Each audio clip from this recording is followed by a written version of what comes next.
Hi, it's Dr. Chai again, and I'm running for U.S. Congress in Connecticut's 1st District.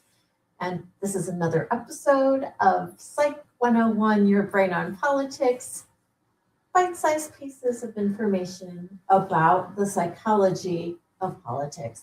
And today we're going to talk about conformity bias. And this is so interesting. Are you a rebel? Do you like to make yourself stand up and be seen, be noticed, be the contrarian? The fact is that most people want to avoid conflict and they're afraid to say anything, even in the event that they know something is wrong.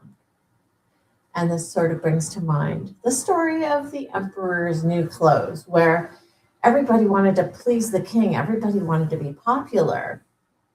So nobody was willing to say that the king was completely naked. But it's super interesting that in the mid-1950s, this conformity bias was actually scientifically measured and confirmed. And we know about how many people will suffer from blatant conformity bias. So they took subjects, test subjects, and everyone in the room, except for one person, was in on the trick. And they would ask an extremely obvious question like, is this a square or a circle? And it was a circle, right? It was a circle. And everybody would say, that's a square, that's a square, that's a square. And then the last person is like, no, it's a circle. Why are these people saying it's a square? But by the time it got their turn to say if it was a circle or a square, even though they could clearly see that it was a circle, 75% of the time, they said it was a square. Aren't people funny? But people are afraid to be different. People are afraid of rejection. They're afraid they might lose friendships. They're afraid people might make fun of them. And we've all been there.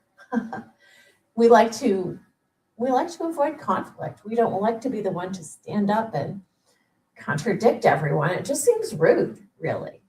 But it makes people do stupid things, like legitimately stupid things. But the other interesting thing about this experiment was if only one person in the room was willing to tell the truth, then 80% of the time, the test subject, because they had one person in the room that was willing to say the truth, 80% of the time, they'd be brave enough to tell the truth as well. Isn't that great? So think to yourself, how courageous am I?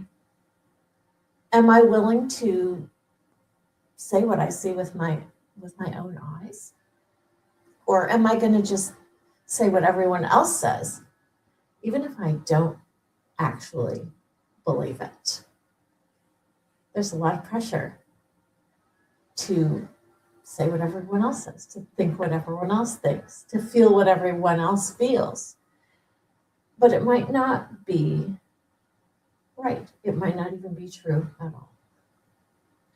So I want to just encourage you today to be courageous, to be a rebel, to be that person who's willing to speak up and say what they think, even if it isn't popular. So if you want to hear more about the politics and brain science, like, follow, and share for more. And we'll see you next time.